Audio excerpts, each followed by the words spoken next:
Salam sejahtera, terima kasih karena bersama dengan saya di Nazilin Unity Channel. Adakah Anda pernah mendengar kampanye dalam pilihan raya melibatkan mana-mana parti politik ataupun gabungan parti politik? Pernahkah Anda menganalisis apa yang mereka ucap, apa yang mereka janji, dan sejauh mana mereka serius dalam janji tersebut?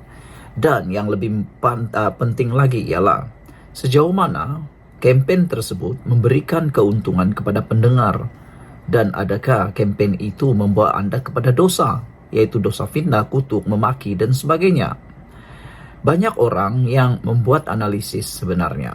Mereka melihat apa sebenarnya yang coba disampaikan oleh parti politik tersebut. Kalau dari segi kampanye pun, kita dah melihat betapa mereka melakukan sesuatu yang di luar daripada norma ataupun lebih kepada kebencian dan maki hamun. Anda pun tahu macam mana hasilnya nanti. Bermula dari keburukan, pastinya hasilnya juga buruk. Namun demikian, itu bukan saja melibatkan parti politik kerajaan atau pembangkang, tetapi melibatkan pribadi-pribadi tertentu. Ada satu catatan yang kita ingin bacakan daripada Harapan Daily, ditulis oleh Liana Marzuki. Terkejut dengar ceramah kampanye Wan Faisal. Apa sebenarnya yang disampaikan oleh Wan Faisal ini sehingga beliau terkejut? Apa isi inti daripada kampanye Wan Faisal? Kata Liana, kemarin saya dan tim Jangan Pajak Otak atau JPO turun mendengar ceramah pilihan raya kecil Dewan Undangan Negeri Sungai Bakap.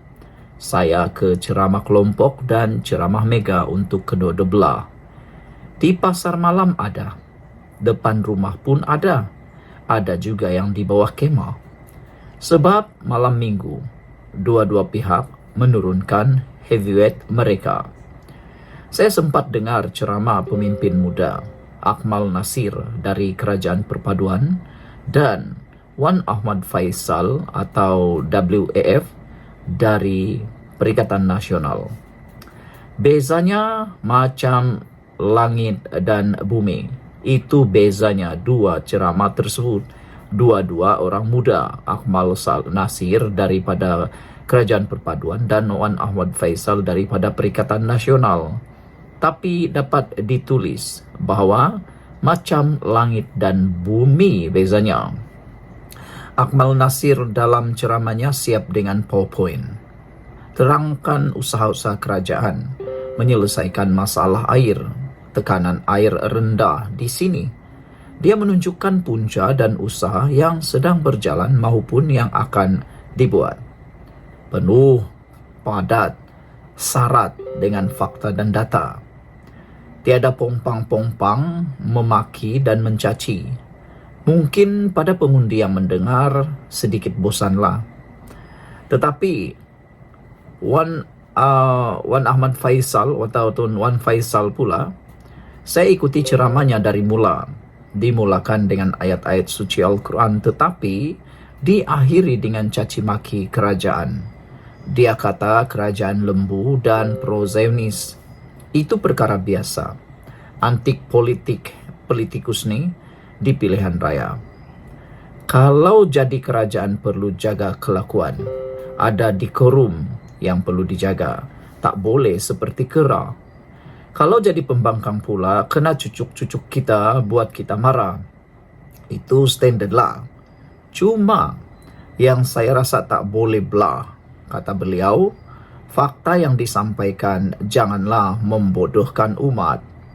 Dalam kegairahan, Wan Faisal berhujah. Dia kata, BlackRock inilah yang buat dan hantar senjata ke Israel, pembunuh rakyat Palestin. BlackRock ini juga Laknatullah Hill Ike, kerajaan madani pro-Zionis dengan suara mengaum tahap gaban. Ya Rabbi, kalaulah pengundi di sini tahu, tahun 2021, Kerajaan Perikatan Nasional bagi BlackRock sendiri urus dana syarikat KWSP. Ketika itu sudah berlaku genosid di Palestin. Boleh pula Perikatan Nasional dan BlackRock badi-badi. Pada saya, cari pemimpin bijak yang nak memperkasakan pengundi dengan intelek lebih baik. Sudah-sudah bagi muka pada pemimpin yang memperbodohkan rakyat dan umat hanya sebab kuasa dan dendam kesumat. Wan Faisal ni sayang, semakin ke laut dalam, sudah mula nak tenggelam. Sekian dulu untuk kali ini. Jangan lupa tinggalkan komen anda, tekan butang subscribe. Bye-bye. Salam sejahtera. Ini satu pengakuan daripada Anwar Ibrahim berkait dengan politik di Malaysia. Setelah anda mendengar ulasan ini, jangan lupa tinggalkan juga komen anda. Adakah anda setuju dengan pengakuan daripada Anwar Ibrahim ini bahawa politik kebencian di negara ini terlalu menebal? Perdana Menteri Anwar Ibrahim mengaku tidak mudah untuk membuat dasar kerajaan demi kepentingan rakyat kerana suasana politik negara ini dipenuhi kebencian yang terlalu menebal. Menurutnya, kerajaan hari ini berhadapan pelbagai kritikan terhadap tindakan tidak popular, antaranya berkaitan penyasaran subsidi diesel dan pembenterasan rasuah secara tegas. Lihat di media sosial, pembangkang termasuk kempen pilihan raya kecil di Sungai Bakap, apa yang dia tulis, tidak apa yang dia tidak tulis, kata Anwar Ibrahim. Semua mereka tulis. Dajjal, ejen Israel, Yahudi, jual negara kepada China, semua dia sebut. Kata Anwar, saya tak peduli kerana saya fikir saya punyai tugas, kata beliau ketika berucap. Mengulas mengenai penyasaran subsidi diesel, Anwar berkata ia perlu memandangkan aktiviti penyeludupan bahan api itu berleluasa sejak puluhan tahun dan hasil subsidi dibeli untuk kegunaan negara lain. Kita tak boleh mengenepikan keresahan rakyat kalau terbeban masalah rakyat. Maka hasil yang diperoleh itu harus dipulangkan kepada rakyat, kata Anwar lagi. Sebab itu kita harus istiqamah untuk memberi penjelasan walaupun kadang-kadang menghadapi sedikit kesukaran, katanya sambil menambah kerajaan tidak akan sesekali berundur meskipun berhadapan pelbagai kritikan.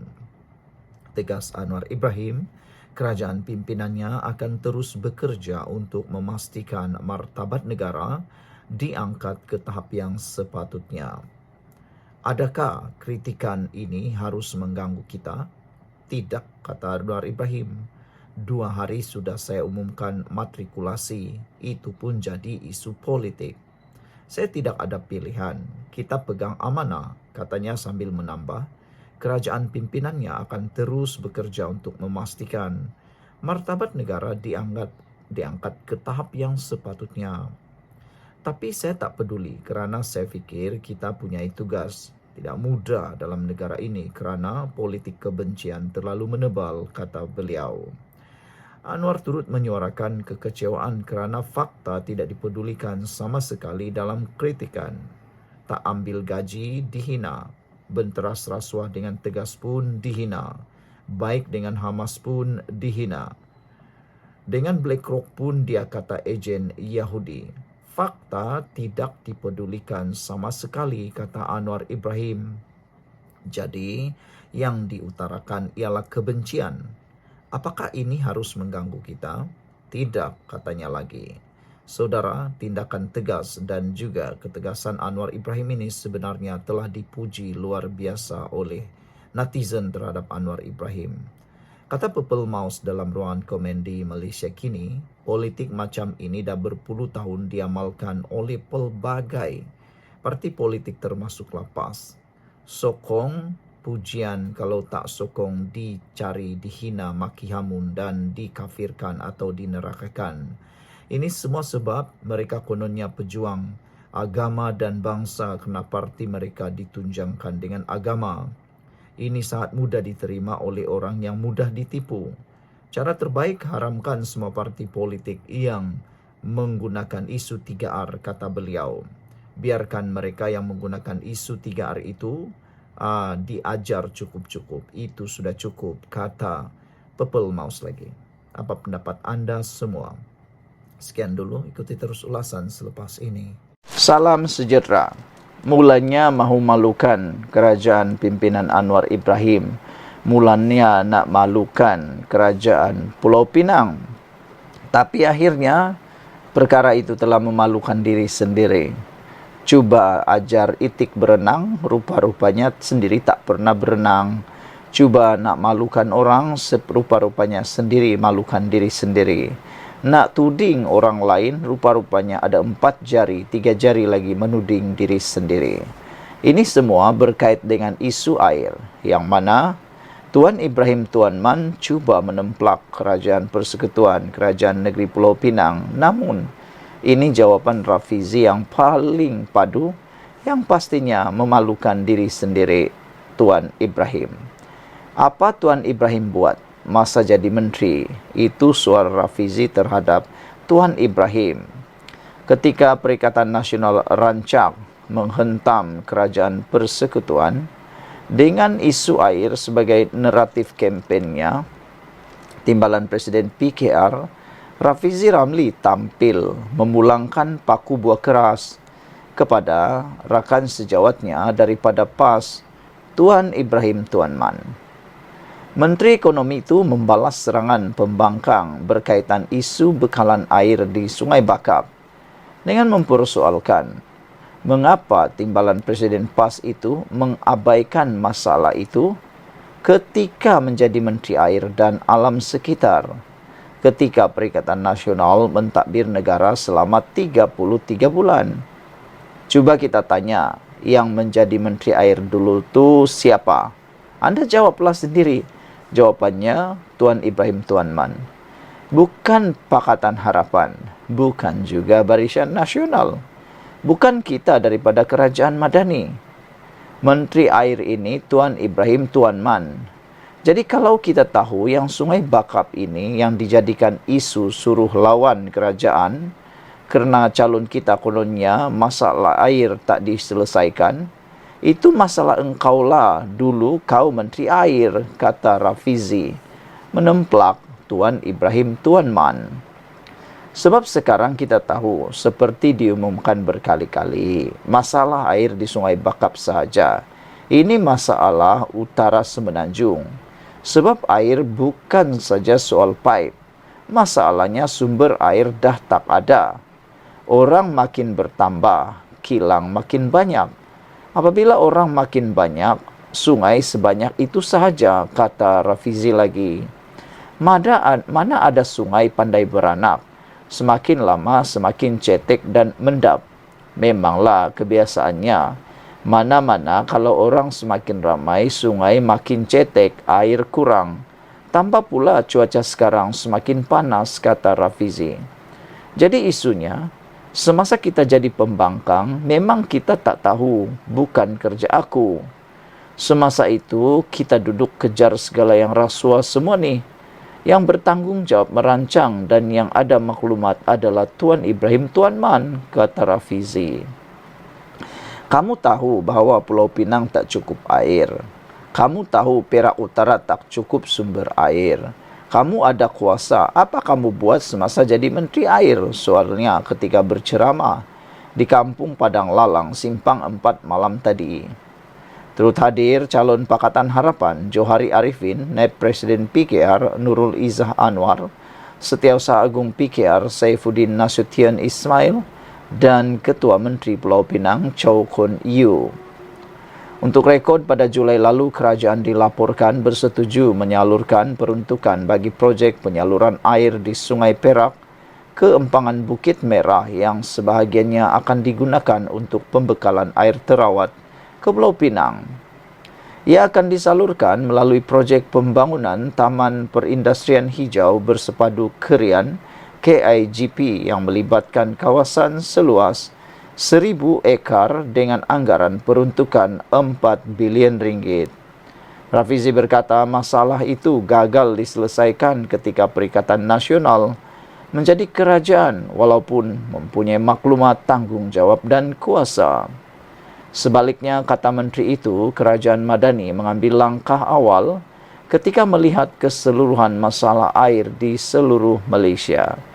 Jadi, kalau Perikatan Nasional jadi kerajaan persekutuan 33 bulan, Kalau dia dah buat keputusan dulu lagi selesai, hutang dia berhutang, wang dia ambil, tapi kita tak nampak pergi mana wang itu, dan dia sebagai Menteri Air sampai ke sudah tak selesaikan masalah itu, kata Rafizi. Tak sampai 1 tahun kerajaan Madani ambil alih, tanpa ada PRK Sungai Bakap pun, Anwar Ibrahim suruh. Jadi saya kena ikut. Ini dah berlaku lama dan saya ingat awal tahun lagi, semasa kita melihat keseluruhan masalah air di Malaysia. Yang bising di Kelantan pun kita sedang selesaikan.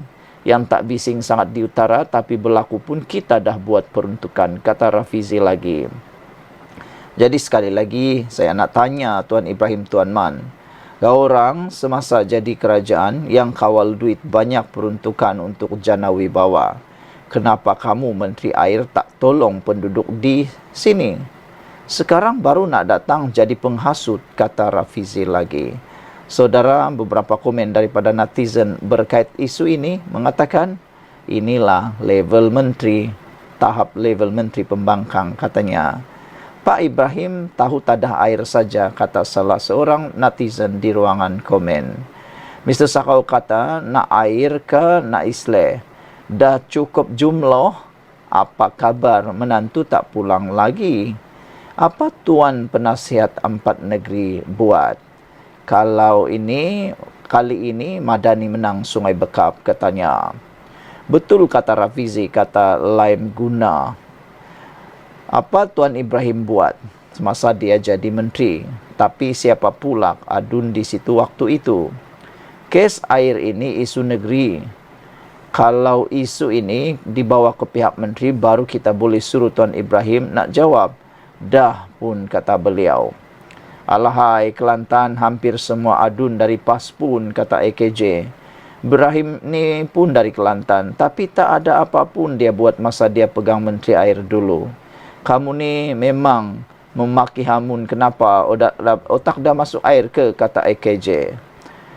Deva kata, tak perlu buang masa, tanya dia. Ambil contoh Kelantan dah cukup. Senang cerita. Dia orang tak tahu buat apa-apa, kata Deva. Saudara-saudara sekalian, Harimau Satu kata, takkan Rafizi tak tahu, jangan buat wayang lah, katanya. Red Parrot kata, Tuan Ibrahim semasa menjadi Menteri Alam sekitar 33 bulan tak buat apapun. Rupanya ISO pun tak tahu. Motosikal guna minyak apapun tak tahu. Sebenarnya tak layak menteri pun. Menteri cap ayam. Dapat jawatan menteri pun melalui tebuk atap, kata Red Parrot. Sekian untuk kali ini. Jangan lupa tinggalkan komen anda, tekan butang subscribe. Bye-bye.